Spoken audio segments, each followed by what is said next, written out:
Bom dia, irmãos.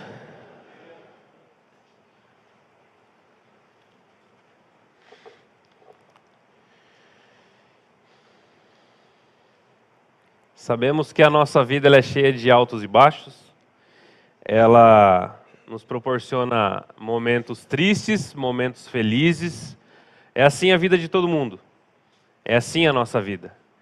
Mas hoje nós estamos comemorando uma data que, se tem uma data que o cristão ele tem que comemorar, é a Páscoa. Se tem uma data que o cristão ele nunca pode deixar de se alegrar e comemorar, é a Páscoa. Porque aqui no mundo nós estamos sujeitos a enfermidades, nós estamos sujeitos a acidentes, a angústias, aflições, sofrimentos, todos nós. Ninguém aqui está fora desse contexto.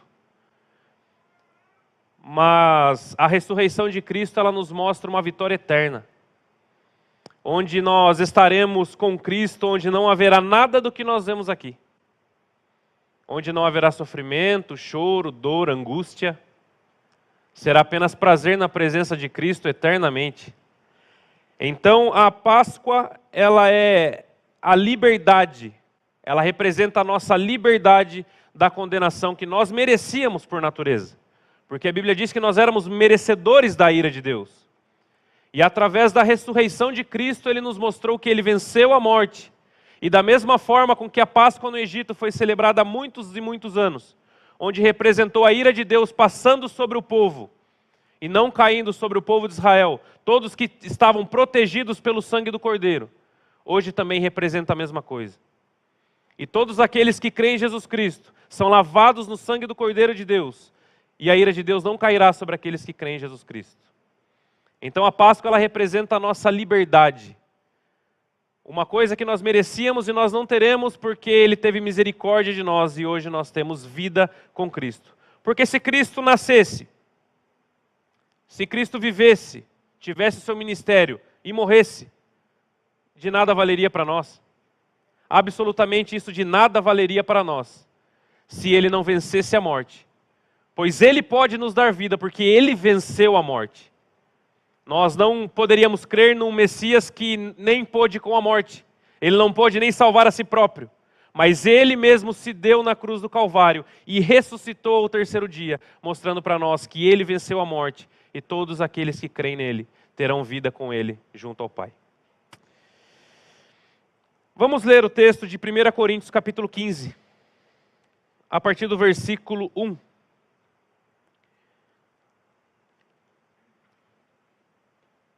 1 Coríntios, capítulo 15, versículo 1 em diante. Vamos estar lendo o que a Bíblia diz. Irmãos, quero lembrá-los o evangelho que preguei a vocês, o qual vocês receberam e no qual estão firmes. Por meio deste evangelho vocês são salvos, desde que se apeguem firmemente à palavra que lhes preguei. Caso contrário, vocês terão crido em vão. Pois o que primeiramente lhes transmiti foi o que recebi, que Cristo morreu pelos nossos pecados, segundo as Escrituras. Foi sepultado e ressuscitou no terceiro dia, segundo as Escrituras. E apareceu a Pedro e depois aos 12. Depois disso apareceu a mais de 500 irmãos de uma só vez, a maioria dos quais ainda vive, embora alguns já tenham adormecido ou morrido. Depois apareceu a Tiago e então a todos os apóstolos. Depois desses apareceu também a mim, como a um que nasceu afora de tempo. Pois sou o menor dos apóstolos e nem sequer mereço ser chamado de apóstolo, porque persegui a igreja de Deus. Mas, pela graça de Deus, sou o que sou. E se a graça para comigo e a sua graça para comigo não foi inútil, antes trabalhei mais do que todos eles. Contudo, não eu, mas a graça de Deus comigo. Portanto, quer tenha sido eu, quer tenha sido eles, isso é o que pregamos e isso é o que vocês creram. Ora, se está sendo pregado que Cristo ressuscitou dentre os mortos, como alguns de vocês estão dizendo que não existe ressurreição dos mortos? Se não há ressurreição dos mortos, nem Cristo ressuscitou. E se Cristo não ressuscitou, é inútil a nossa pregação, como também é inútil a fé que vocês têm. Mas, mais que isso, seremos considerados falsas testemunhas de Deus, pois contra Ele testemunhamos que Jesus Cristo ressuscitou dentre os mortos. Mas, se de fato os mortos não ressuscitaram, Ele também não ressuscitou a Cristo. Pois, se os mortos não ressuscitam, nem mesmo Cristo ressuscitou. E se Cristo não ressuscitou, inútil é a fé que vocês têm e ainda estão em seus pecados. Neste caso também os que dormiram em Cristo estão perdidos. Se é somente para esta vida que temos esperança em Cristo, somos, de todos os homens, os mais dignos de compaixão. Mas de fato Cristo ressuscitou dentre os mortos, sendo Ele as primícias daqueles que dormiram. Visto que a morte veio por meio de um só homem, também a ressurreição dos mortos veio por meio de um só homem. Pois da mesma maneira que em Adão todos morreram, em Cristo todos serão vivificados. Mas, cada um por sua vez, Cristo o primeiro, depois quando Ele vier, os que lhe pertencem. Então virá o fim, quando Ele entregar o reino ao Pai, depois de ter destruído todo o domínio e autoridade do poder. Vamos orar? Senhor, nós te agradecemos, Pai. Te agradecemos pela Tua ressurreição. Te agradecemos pela liberdade. Te agradecemos porque nós éramos merecedores da ira do Senhor. Por natureza nós somos pecadores e nascemos escravos do pecado. Mas o Senhor, com o Teu sangue, o Senhor nos comprou e hoje nós temos liberdade. Hoje nós somos livres. E sabemos que quando partirmos desse mundo, já não haverá condenação para aqueles que creem em Cristo Jesus. Pois o Senhor pagou a nossa fiança. O Senhor fez algo que nós jamais faríamos por conta própria. Que o Senhor esteja confortando os familiares da Chérida. O Senhor esteja confortando todos ali que estão envolvidos nesse momento, acompanhando o sepultamento da menina, se é que realmente foi decidido isso. Que o Senhor possa estar confortando os corações, mas mais do que isso, que o Senhor possa nos dar essa alegria em meio a um dia de sofrimento, porque o Senhor ressuscitou e essa é a pedra angular da nossa fé. É isso que eu te peço e te agradeço em nome de Jesus. Amém.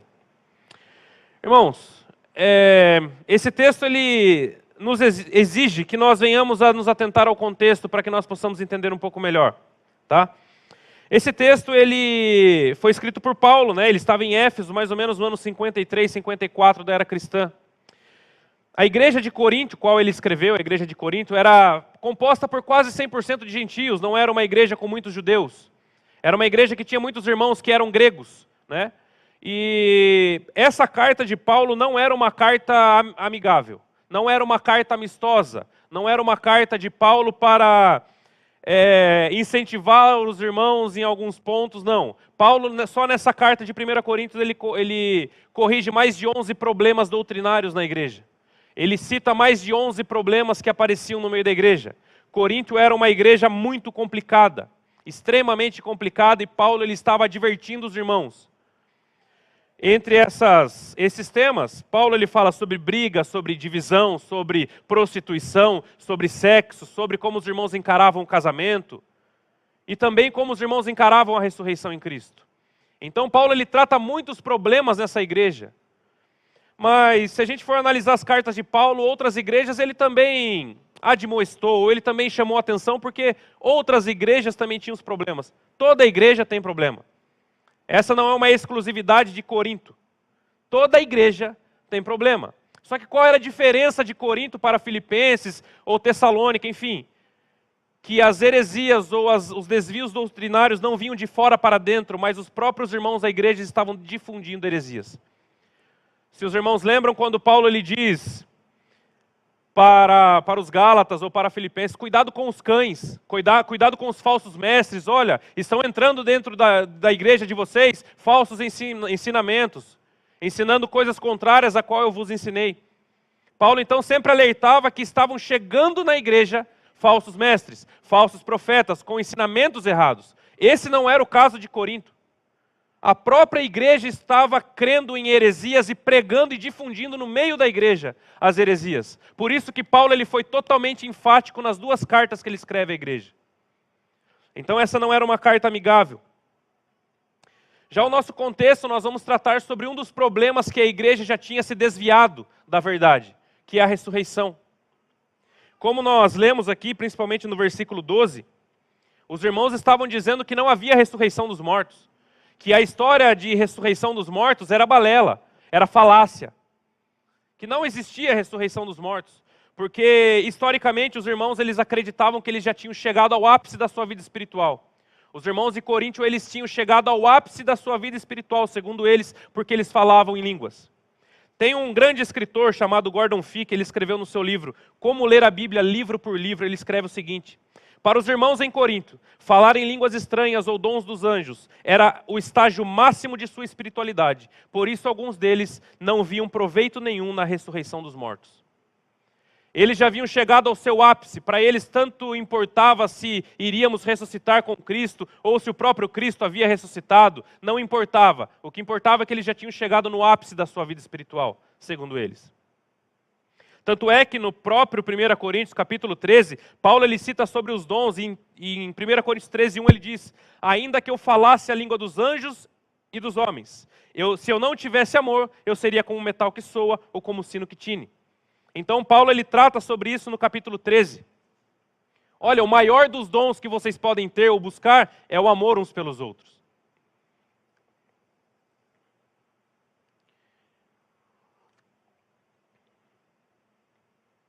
Então Paulo ele corrige esse ponto agora no final da sua primeira carta aos Coríntios. Porque Paulo sabia que essa heresia era o ponto de entrada para a aniquilação da igreja. Porque uma igreja não existiria sem o Cristo ressurreto. Uma igreja não suportaria conviver com os problemas e as perseguições se o seu Messias não estivesse vivo. E Paulo sabia do grande problema que era, se essa heresia fosse realmente comprada por todos ali, a igreja acabaria. Porque se hoje nós estamos aqui, é porque ele vive. Se hoje nós estamos aqui, é porque ele de fato ressuscitou.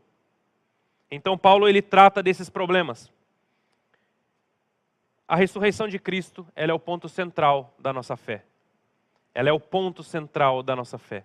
Cristo ressuscitou de fato. Não é algo hipotético, não é algo figurado. Ele ressuscitou literalmente falando. Do versículo 1 e 2, Paulo ele começa o texto que nós lemos, tratar desses problemas. E ele diz assim: irmãos, quero lembrá-los do evangelho que preguei a vocês, o qual vocês receberam e o qual estão firmes. Por meio deste evangelho vocês são salvos, desde que se apeguem firmemente à palavra que lhes preguei, caso contrário, vocês têm crido em vão. Paulo ele começa dizendo sobre o assunto da ressurreição. Esse é o texto mais enfático sobre a ressurreição que nós temos no Novo Testamento, sem contar o evangelho que conta como foi. Mas Paulo é o texto que Paulo mais enfatiza e fala sobre a ressurreição. E Paulo ele fala para os irmãos: olha, volto a lembrá-los do evangelho que eu vos preguei. Volto a trazer à memória de vocês o evangelho que salva. Paulo ele traz à memória dos irmãos a verdade que ele havia pregado quando ele fundou essa igreja. Paulo ele diz: olha, nesse evangelho verdadeiro, nessa crença verdadeira, é que vocês têm que ficarem firmes. Porque se vocês crerem em qualquer outro evangelho, vocês têm crido em vão. Foi falado já hoje pela Alessandra, nós só temos um caminho, não temos dois, não temos três, nós temos um caminho. E se nós negligenciarmos esse caminho, já não há salvação para nenhum de nós. Paulo diz: trago à memória de vocês o verdadeiro evangelho. Qual evangelho? O que salva. Não o que o mundo muitas vezes prega, mas o verdadeiro evangelho de Jesus Cristo. Hoje nós vemos muitos evangelhos por aí. Hoje nós vemos muitas falácias a respeito da Bíblia, a respeito do que é o evangelho. Nós vemos muitas pessoas pregando o evangelho por aí, que não é o evangelho de Cristo. Evangelhos que não têm compromisso em colocar Cristo como centro, mas colocando o homem como centro. Colocando o homem como centro das coisas numa posição que Cristo nunca o colocou. Deus nunca colocou o homem como centro das coisas. E muitos evangelhos colocam o ser humano como o ápice. Púlpitos virando palanque. Pregações que deveriam ser pregações da palavra de Deus se transformando em palestras motivacionais.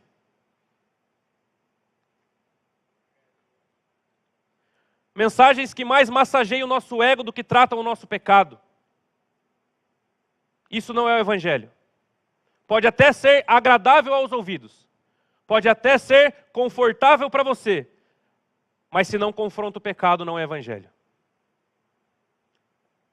Spurgeon certa vez disse: pregue o evangelho visando unicamente a glória de Deus, ou então segure a sua língua.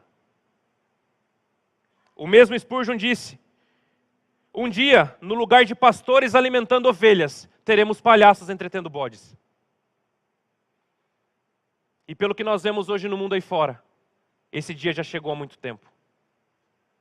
Pessoas jogando a palavra de Deus sem contexto, fora de contexto, forçando a Bíblia a dizer o que eles querem que diga, para fundamentar as suas teologias malucas. Esse não é o Evangelho de Jesus Cristo. E Paulo traz à mente dos irmãos o único Evangelho que salva.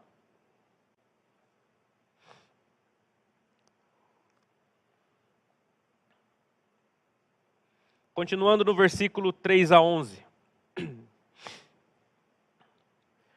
Pois o que primeiramente lhe transmiti foi o que recebi, que Cristo morreu pelos nossos pecados, segundo as Escrituras. Foi sepultado e ressuscitou no terceiro dia, segundo as Escrituras. E apareceu a Pedro e depois aos 12. Depois disso apareceu a mais de 500 irmãos de uma só vez, a maioria dos quais ainda vive, embora alguns já tenham adormecido. Depois apareceu a Tiago e então a todos os apóstolos. Depois desses apareceu também a mim, como a quem nasceu fora de tempo.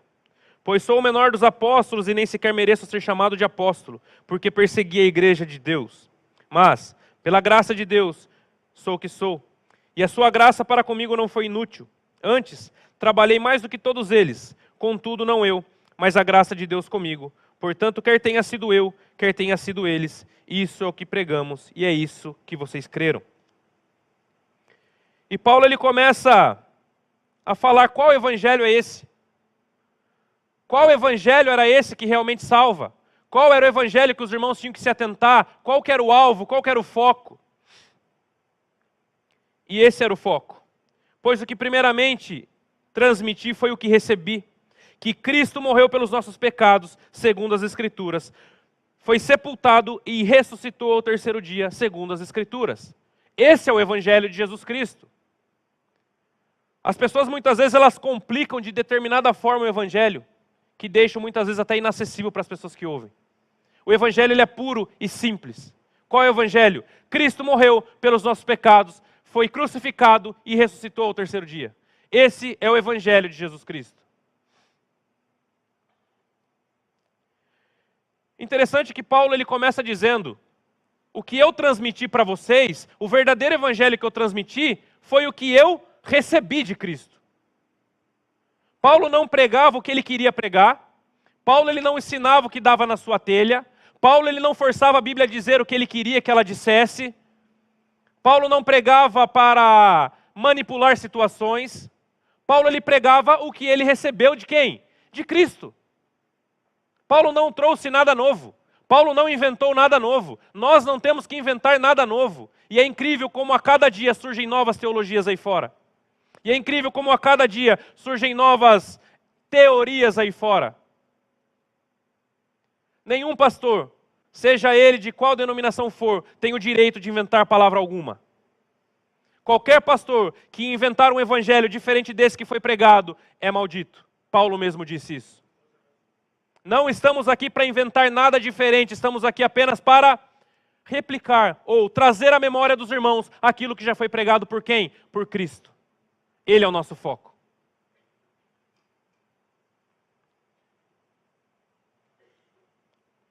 Mas qual era essa mensagem? Pura e simples. Jesus Cristo morreu pelos pecados, perdoou os nossos pecados, foi crucificado e ressuscitou ao terceiro dia. É isso que nós estamos comemorando hoje. Esse é o evangelho de Jesus Cristo. E ele também diz que, olha, ele apareceu para mais de 500 irmãos de uma vez só. Ele não ressuscitou apenas nos nossos corações. Ele não ressuscitou de forma hipotética. Ele não ressuscitou de forma figurada. Ele ressuscitou porque ele apareceu a muitos irmãos. A mais de 500 irmãos de uma vez só. Apareceu a todos os apóstolos. Inclusive a mim, como ele diz, a quem nasceu fora de tempo, porque Paulo não estava entre os 12. Ele veio posteriormente. Eles não estavam falando algo que contaram para eles. Eles não estavam testemunhando algo que eles ouviram falar. Eles estavam falando coisas que eles viram. Quem aqui já viu uma história acontecendo e tem propriedade para contá-la? Alguma coisa. Todos nós já presenciamos alguma coisa. E nós contamos porque nós estávamos lá. Podem até discordar de você, mas você sabe o que você viu. Não é isso? Eles estavam falando Paulo estava falando que muitos irmãos que viram Jesus ressurreto num corpo glorificado ainda estavam vivos para contar a história. Porque de fato ele ressuscitou, é uma verdade. Não é uma mentira como os irmãos de Corinto estavam pensando. Olha, não existe ressurreição literal dos mortos. Ele ressuscitou em nossos corações, ele vive na nossa memória, não. Mas ele ressuscitou fisicamente falando, com um corpo glorificado. Essa é a nossa esperança. Jesus não foi um plano B de Deus. O Antigo Testamento detalha minuciosamente a morte e a ressurreição de Cristo. Em Apocalipse 13:8, a Bíblia diz que o Cordeiro de Deus foi morto antes da fundação do mundo. Antes da fundação do mundo já estava escrito. Antes da fundação do mundo, ele já viria e morreria pelos nossos pecados. Ele não foi um plano B. Ele é o plano A. Não existem pontas soltas no mundo de Deus, como um teólogo diz. Ele é soberano sobre todas as coisas e não perde a mão de nada. Por mais que muitas vezes nós não tenhamos explicações para determinadas coisas, ele é soberano. Ele não perde o controle da sua mão. E ele nos sustenta até o dia que receberemos a coroa da glória celestial. Ele nos sustenta até lá. Ele nos faz caminhar. Ele nos transforma. Ele nos leva no seu colo. Porque, humanamente dizendo, quem é que aguenta muitas aflições do dia a dia? Humanamente dizendo, quem é que aguenta tantos problemas? Quem é que aguenta tantas aflições, se não for Ele nos dar a paz que excede todo entendimento?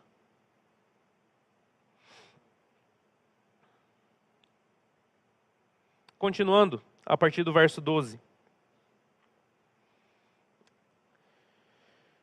Ora, se está sendo pregado que Cristo ressuscitou dentre os mortos, como alguns de vocês estão dizendo que não existe ressurreição dos mortos? Se não há ressurreição dos mortos, nem Cristo ressuscitou. E se Cristo não ressuscitou, é inútil a nossa pregação, como também é inútil a fé que vocês têm. Mais que isso, seremos considerados falsas testemunhas de Deus, pois contra ele testemunhamos que Cristo ressuscitou dentre os mortos. Mas, se de fato os mortos não ressuscitam, ele também não ressuscitou a Cristo. Pois, se os mortos não ressuscitam, nem mesmo Cristo ressuscitou. E se Cristo não ressuscitou, inútil é a fé que vocês têm e ainda estão em seus pecados. Neste caso, também os que dormiram em Cristo estão perdidos. Se é somente para esta vida que temos esperança em Cristo, somos de todos os homens os mais dignos de compaixão.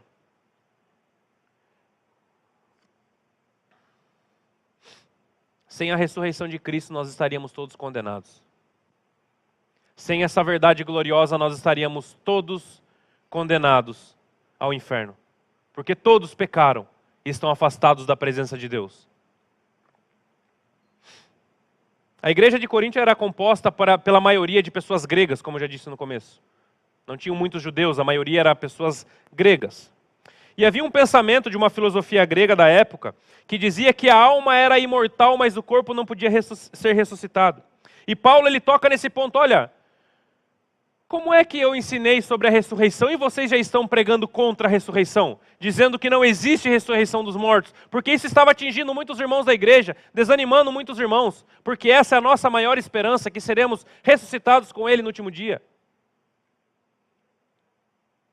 Ele diz, olha, se vocês estão pregando isso, vamos ver qual que é o processo, onde isso vai chegar. Se vocês estão falando que Cristo não ressuscitou, se os mortos não ressuscitam, Cristo não ressuscitou. E se Ele não ressuscitou, é em vão a fé que vocês têm.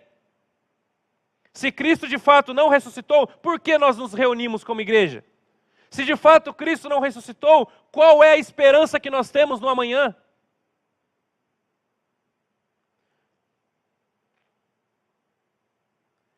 Se Cristo não ressuscitou, nós somos os homens mais dignos de compaixão, porque vivemos sem esperança num mundo corrompido. Se nós levarmos por esse ponto, o hedonismo está certo, comamos e bebamos, porque amanhã não há futuro algum. Vivamos da forma que queremos, porque nós não prestaremos conta para ninguém. Mas esse não é o Evangelho de Cristo.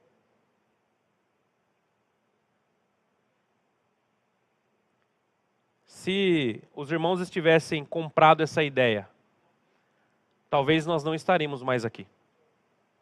O interessante é que logo quando Jesus ressuscitou e houve toda aquelas notícias em Jerusalém, Judéia, Samaria, todas as regiões ali, os guardas que estavam no túmulo, eles foram subornados pelos mestres da lei a dizerem que os discípulos de Jesus haviam roubado o corpo dele. Ele não ressuscitou, não existe isso. Ele não pode ter ressuscitado. Nós crucificamos apenas um carpinteiro. Mas os guardas sabiam o que eles viram naquele dia. Eles deram dinheiro e digo, olha, fale que os discípulos dele roubaram o seu corpo e está tudo certo. Pense comigo, se isso fosse verdade, bastaria eles pegarem o corpo de Jesus e fazer um desfile por Jerusalém com o corpo de Jesus. Isso acabaria com o cristianismo. Acabaria com o que foi chamado naquela época de seita. Acabaria com a seita dos cristãos. Pois ressuscitou nada, o corpo está aqui, estamos desfilando com ele. Mas todos eles sabiam que o sepulcro foi aberto de dentro para fora. Todos eles sabiam da verdade. Desde o princípio, a igreja foi sufocada pelo mundo. As ideias mundanas foram sufocando principalmente a questão da ressurreição de Cristo. Desde os primórdios da igreja, tentaram abafar esse caso da ressurreição de Cristo. Mas nunca ninguém teve relatos do corpo de Jesus. Nunca ninguém documentou nada sobre o corpo de Jesus ainda na sepultura. Temos documentário sim, de pessoas que viram o Jesus ressurreto, com um corpo glorificado. As evidências estão aí. A Bíblia diz, nós cremos porque nós cremos que a Bíblia é o nosso livro de fé e prática. Mas não existe em nenhum canto, em nenhuma área de estudos, de conhecimento, que contraria o que a Bíblia disse a respeito da ressurreição de Cristo. O versículo 20 ao 22, o texto ele termina dizendo assim: mas de fato Cristo ressuscitou dentre os mortos, sendo ele as primícias entre aqueles que dormiram. Visto que a morte veio por meio de um só homem, também a ressurreição dos mortos veio por meio de um só homem. Pois da mesma maneira em que Adão todos morreram, em Cristo todos serão vivificados. Paulo ele diz de fato, Cristo ressuscitou. Parem com esse pensamento que não existe ressurreição. Parem com isso, Cristo ele ressuscitou, nós vimos, nós somos provas vivas de que ele ressuscitou. Irmãos, a igreja da época ela não estava muito diferente de hoje não. Porque os irmãos eles estavam deixando a palavra de Deus de lado para acreditar em filosofias vãs, para acreditar em pensamentos mundanos e querer adaptar para a Bíblia ou adaptar para o seu contexto cristão. Hoje nós vemos muitos cristãos, observação, muitos pastores, com ideias de que nada tem a ver com a Bíblia. Muito conhecimento, muitas teorias, muitas ideias, negligenciando a verdade de Cristo. Como eu já disse, hoje existem muitas ideias, hoje existem muitos evangelhos, mas você só saberá qual é o verdadeiro se você conhecer a palavra de Deus, que é o padrão para todas as coisas. Daí eu pergunto, como está a nossa leitura da Bíblia? Como está o nosso conhecimento de Cristo? A Bíblia diz, amarás o Senhor teu Deus e com todo o teu entendimento. Coração e entendimento. Não tem como você amar quem você não conhece. Não tem como você amar de todo o coração a quem você não entende. Alguém aqui consegue amar alguém que não conhece? Por que vocês se amam? Vocês se conhecem. Namoraram, casaram, têm uma vida junto. Por que vocês se amam? Teria como você amar ela se você nem sequer conhece ela? É até óbvio, não é? Como é que nós dizemos que nós amamos a Cristo?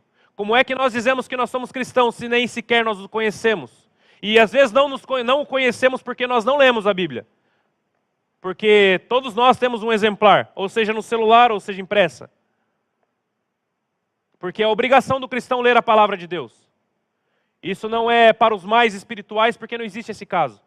Todos nós que cremos em Jesus, temos que amá-lo de todo o coração, com todas as nossas forças e com todo o nosso entendimento. Porque se nós não temos entendimento sobre o que amamos, amamos apenas emocionalmente falando. E não é esse o caso. A fé ela não é apenas emocional, a fé ela é racional. E isso vem através do conhecimento da palavra de Deus. Como eu digo para os jovens, não vem no TikTok, não vem no Instagram, vem pela palavra de Deus.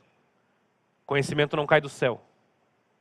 É apenas lendo e estudando a palavra de Deus que nós o conheceremos. Porque ele já se revelou e ainda deixou escrito para mim e para você.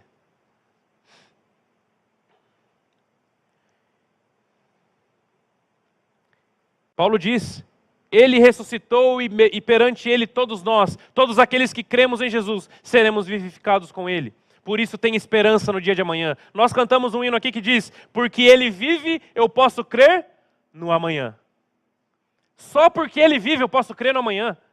Eu não posso crer no amanhã porque eu acho que vai dar tudo certo, não. Eu só creio no amanhã por um motivo, porque ele vive. Porque ele está vivo. E ele disse que ele prepararia um lugar para nos buscar. Alguns estão se encontrando com ele antes, é fato. Mas chegará um dia em que o Filho do Homem voltará, buscará a sua noiva, e nós estaremos na glória do céu junto com ele. Porque ele vive, ele pode fazer isso. Jesus mesmo disse em João 11:25, eu sou a ressurreição e a vida. Aquele que crê em mim, ainda que esteja morto, viverá. A Bíblia diz que todos nós ressuscitaremos no último dia com um corpo glorificado, assim como o de Cristo em sua ressurreição. Você não vai ressuscitar com um corpo de carne, com um corpo corrompido, com um corpo sujeito às leis desse mundo. Você vai ressuscitar com um corpo glorificado para a glória celestial com Cristo. Você vai ressuscitar. Porque a ressurreição é uma pedra fundamental da nossa fé.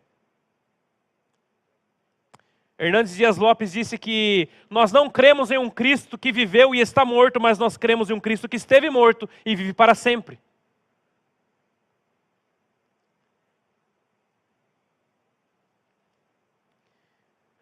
A Bíblia descreve em Apocalipse a Nova Jerusalém. Quem aqui já leu?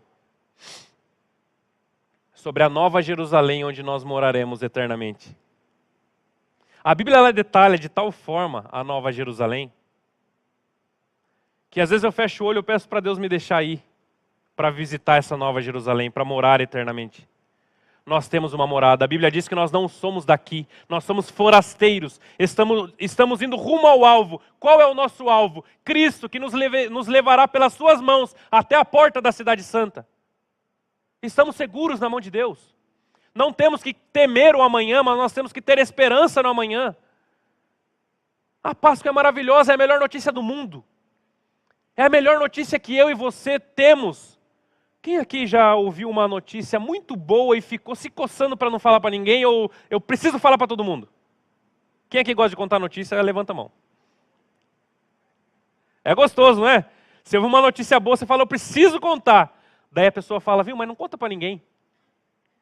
Daí você nem dorme direito, né? Mas nós temos uma notícia que ela é a maior notícia da história. Só que sabe o que Cristo disse? Falem para todo mundo. Falem para todo mundo. Não quero que vocês escondam de ninguém. Vamos contar essa novidade. Cristo ressuscitou, Ele venceu a morte. Ele nos dará vida no último dia. Somente aqueles que creem em Jesus escaparão do inferno, porque o inferno é real. E todos nós merecemos Ele. Mas é isso que consiste a graça de Deus. Ele nos tira de algo que nós merecíamos e nos coloca em algo que nós não merecíamos, porque Ele é misericordioso e nos amou. Você é um amado do Senhor. Você é uma amada do Senhor. Ele te ama incondicionalmente, tanto é que Ele desceu e subiu numa cruz que era sua e era minha. Hoje o nosso calendário ele celebra a Páscoa. Mas o que é a Páscoa para você? Eu cresci achando que era ovo de chocolate. E depois fiquei pensando, coelho nem bota ovo. Não é? Coelho nem bota ovo, não pode ser isso. Porque eu não venho de uma família cristã. Eu me converti com 18 para 19. Mas o que é a Páscoa? O que é a Páscoa para você? Para o mundo é uma data comercial onde as pessoas fazem um dinheiro extra, ou muito dinheiro extra. Mas para nós é a ressurreição do nosso Salvador. Interessante porque em Êxodo, a Bíblia nos conta sobre a primeira Páscoa. E é muito simbólica porque tudo tem a ver com Cristo. Olha, a última praga do Egito era: passarei e levarei de todos os primogênitos do Egito e todos aqueles que não tiverem o sangue do cordeiro nos umbrais da porta. O povo de Deus matou o cordeiro, pegou o seu sangue e passou nos umbrais da porta. E a ira de Deus passou sobre por cima daqueles que estavam protegidos com o sangue do cordeiro nos umbrais da porta.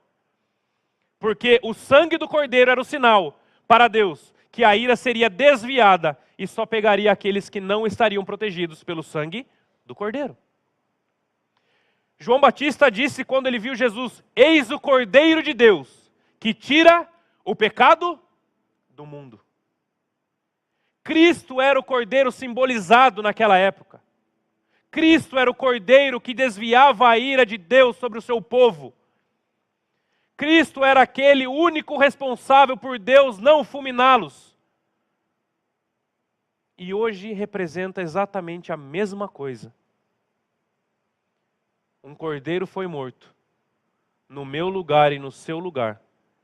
E todo aquele que crê no Filho de Deus, no Cordeiro de Deus, é lavado pelo sangue do Cordeiro. A Bíblia diz que nós teremos as nossas vestes purificadas no sangue do Cordeiro.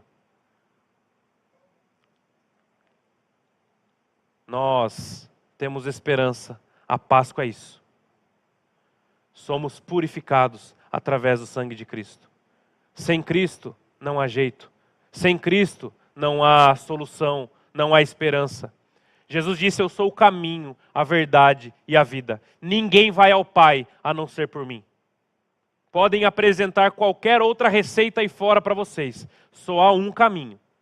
Sem esse caminho não há mais jeito.